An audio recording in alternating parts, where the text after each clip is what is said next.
Welcome to another workshop offered by the University of Kentucky and the Office of Work Life and Benefits. We routinely offer workshops for our UK working parents, that includes our faculty and our staff, just assisting them on their journey of parenting. And today we are going to be talking about advocating for your child in education. And we have a speaker with us from the Fayette County Public School System. Although she's going to be talking about very specific Fayette County items, she's also going to be talking about sort of the general things that you can do to advocate for your child, no matter what school system they may be in or where they may attend school. So you can generalize a lot of this advice she's going to give us for you today. So thank you, Carolyn, for being with us today. Miss Betty, thank you for allowing me to be here. And each and every one of you, thank you for allowing me this brief moment of your time. Again, my name is Carolyn Ford, and I am a family and community engagement liaison here in Fayette County. I support 7 Title I elementary schools. Some of the information that I will provide today will be uh, may be just a little bit different for when you're talking about secondary schools, which are middle and high school as opposed to elementary. So if everyone can see my screen, we are going to move along here. Give me a second here because some of you may have seen this, some of you may have not. What you see on your screen currently is our 5 strategic priorities here in Fayette County, which is student achievement, unity, belonging, and student efficacy. Um, High effective, culturally responsive workforce, outreach and engagement, and organizational health and effectiveness. A lot of what my team does, it falls underneath the outreach and engagement. Also, another thing that we have here in Fayette County is what we call a portrait of a graduate, where we like to make sure that all students are civically engaged and culturally competent, reflective and resilient, future and life ready, as well as lifelong learners. So, part of my presentation today is, do you know how to support your student? There are times when things come up as parents, and sometimes we need to know who do we talk to, or sometimes that changes from elementary to middle to high school. So I'm going to talk about a few different things here to help guide you along the way. Now, if anything that I say, these are not specific to any one school, okay? But if you have a question, please do not hesitate to ask. Advocacy, the act of pleading for, supporting, or recommending. You all are your child's first teacher, and one thing that you can do for your child is advocate for your child in whatever area that it may be. It may be pleading or asking for help with homework. It could be as simple as, I need to have some type of contact with a teacher other than at parent-teacher conferences. Um, you are your child's first teacher, and you need to be able to advocate for your child's needs and wants. So I've given a few tips here on when we're talking about advocacy. My first tip is to reach out. Contact your child's teacher if you have any particular questions or concerns. A lot of times in elementary school, we use things such as talking points or dojo, which provide that two-way communication between the teacher and the parent. But a lot of times that doesn't apply in high school and in middle school. So at that first of the year, just try to find out, how do you reach the teacher? My tip number 2 is raise up. Ask for the best way to contact a teacher with future questions and concerns. That best way sometimes could be, your teacher may provide a Google phone number or an email or vice versa. Teachers need to know actually how to reach parents as well if there's any concerns. A lot of times we have parents that change phone numbers or change addresses, and midway through the school year, teachers want to reach out, but they can't because those numbers or addresses have changed. Tip number three, reinforcement. Participate in school events or other opportunities to introduce yourself to teachers at the beginning of the year. A lot of times we see a lot of turnout for your open houses and your orientations, but sometimes it allows the teacher to let you to know that you're there. Um, Sometimes we have misconceptions of families that they don't want to be involved, that they don't want to actively participate. But I know with you guys being in different areas of UK, that can be over in healthcare, that can be in education. Sometimes you get stretched in different ways, but reaching out to that teacher and um, just talking, sometimes it's sharing those examples that you're of what your child is good at. You your child may be really good at reading and is a strong reader, but may not be as strong in math. And some of those tips that you have at home that teachers really haven't thought about using with your child.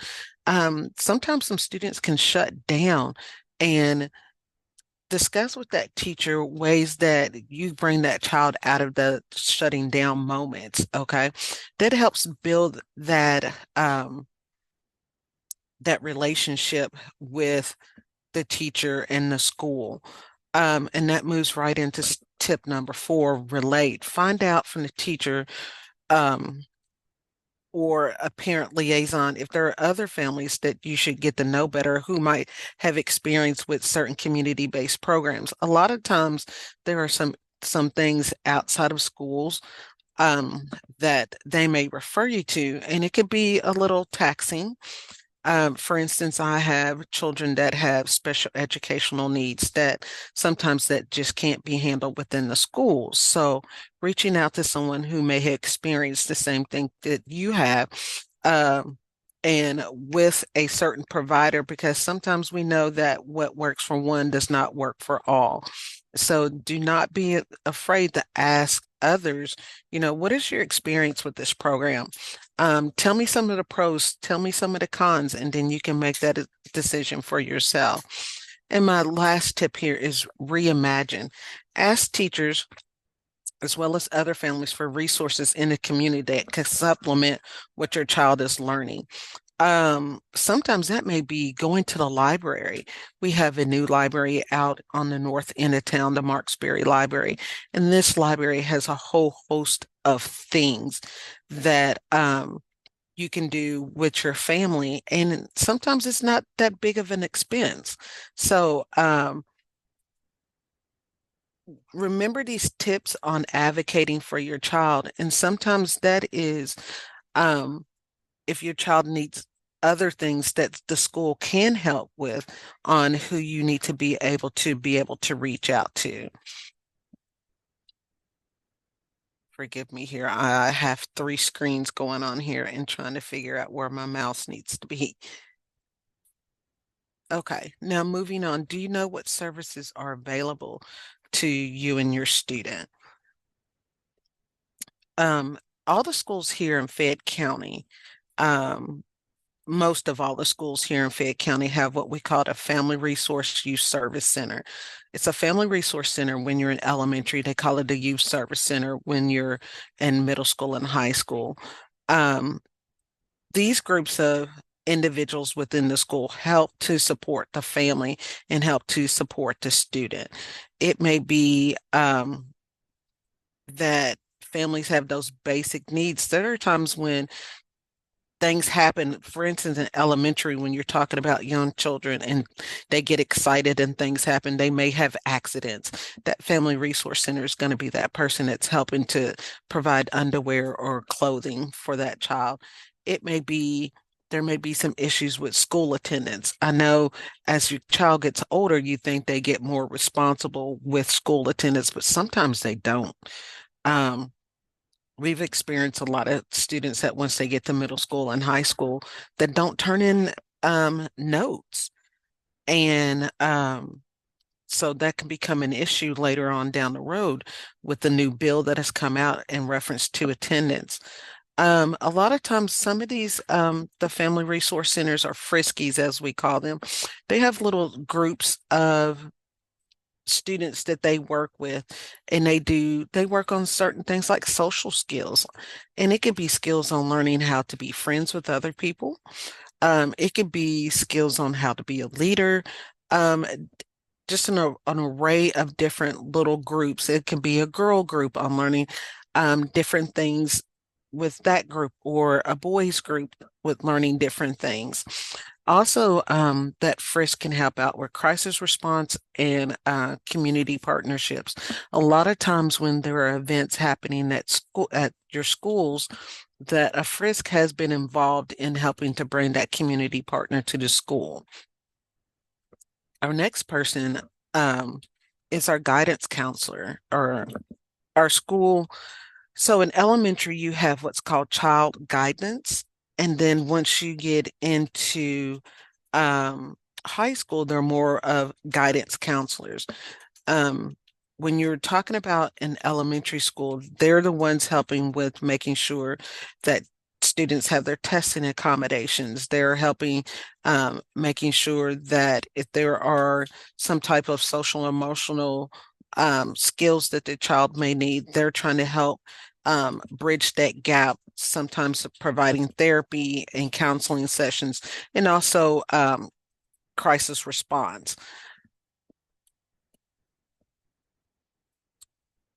When you're talking about with high school students and middle school students, that guidance counselor now is more focused with your more of your academic counseling and your college and career readiness. And we'll talk about that a little bit further here in the presentation. Um, all of our schools here in Fayette County have been blessed with having what we call a district mental health specialist. Um, this person or people provide a comprehensive direct services to the students. They're helping with counseling. They talk with the teachers. They talk with family members. They talk with key adults in that student's life that may help with the mental health issues that are going on. A lot of times, a lot of families do not like that word mental health, or that it looks like a stigma, but we have to move away from looking at it as a stigma and get the help for our students that they may need. And that mental health professional within the school can be a monumental partner that can help direct you in the right area when we talk about someone's physical or emotional health, because a lot of times what is going on with us physically is triggered by our mental health, and being aware that that is happening. Another person that is in our schools is our college and career readiness coaches. You'll see those in your in your high schools. Um, those are the folks that are helping that transition from college to post-secondary environment. And that can be college, that can be a technical school, that can be the military, and or that can be the workforce. So when you hear college and career readiness, we're just helping to move that gauge just one step further on, continuing, whether they want to continue their education or they just want to go into the workforce.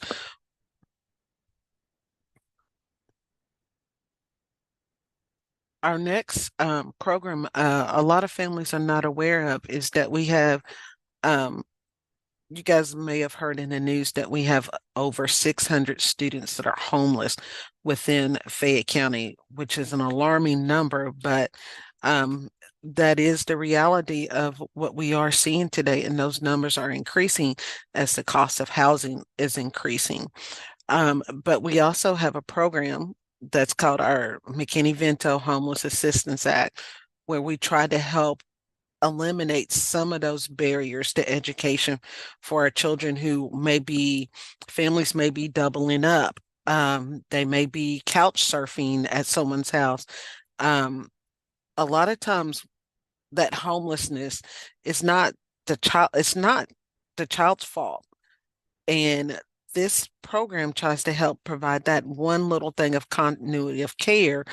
Um, it could be, hey, my family had to move to the north end of town, but all my friends are in the south end of town at this school. They can help try to facilitate making sure that child can continue at that school with those friends, because we know sometimes that that may be the only comfort, the only thing that is going right in that child's life, and trying to help meet those needs.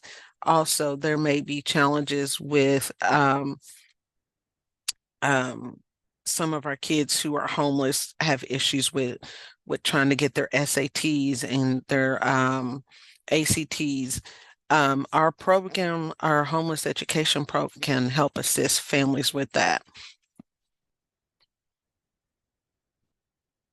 As we move along here, just wanted to share with you guys some of the family learning opportunities that that you guys have available here in Fayette County. As you heard, that I am part of the family community engagement team, and some of these family learning adventures that you will see here are housed out of our office. So we have started what we call our family connection centers, and currently we have three.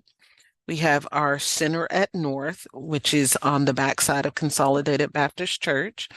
At that at that center, we are doing family learning and literacy. So we have a Latino literacy family project there. We also have our ACT prep, college awareness program, education found cafe, and our family university.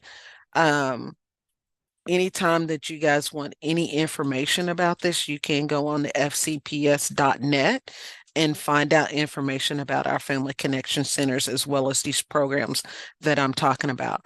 Also, within our Connection Center North, we have started our adult education class as well as our ESL class, and we partner with BCTC to help facilitate those classes. We also have our Family Connection Center at Maine. This is where we have our multilingual support. Every day we see new families coming in from different countries. And a lot of time navigating the FCPS network is not the easiest thing. So we have family ambassadors that can help support our newcomers, our new families, and getting them connected with different things that they may need.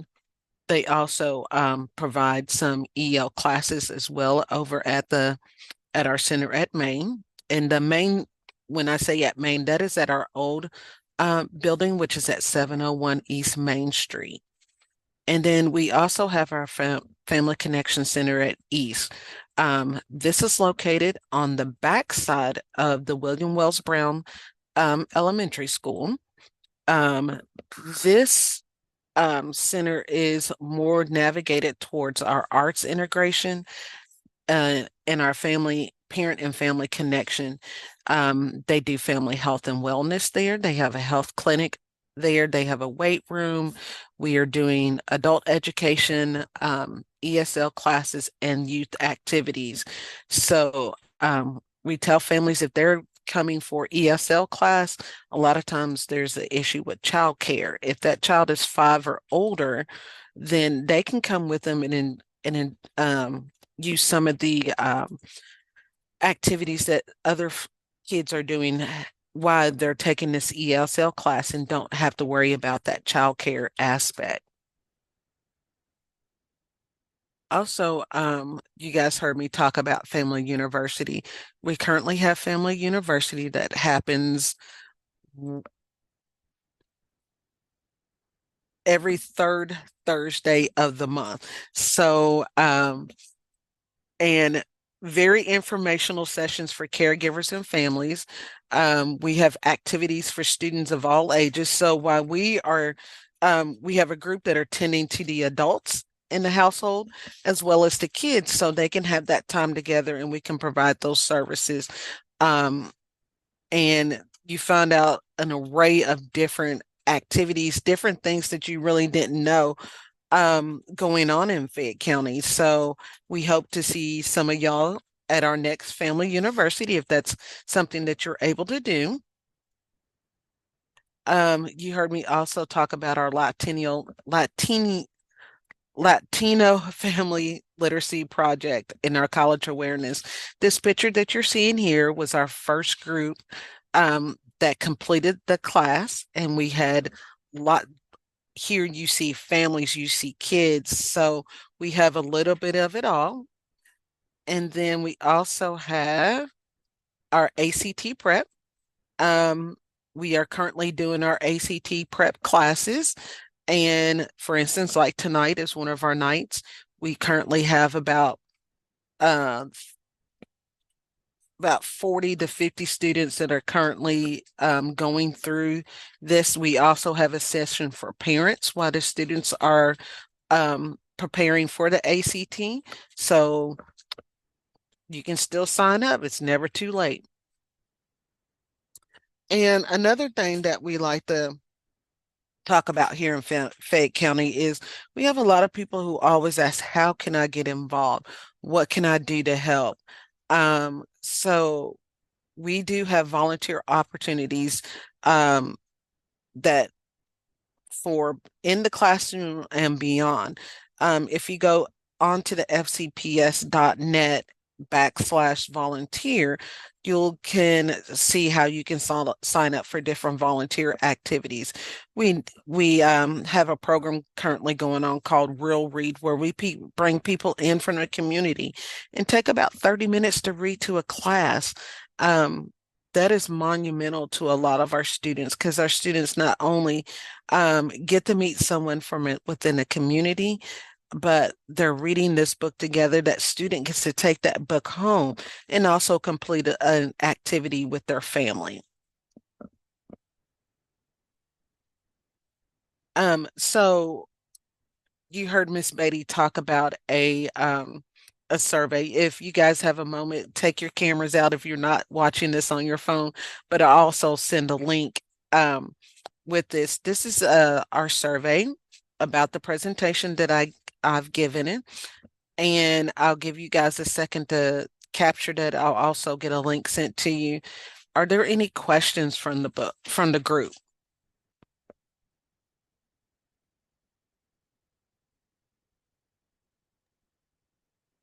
You're welcome to put your question in a chat, but if you prefer to unmute and just ask your question, just make sure your video is off, and we are happy to take your question.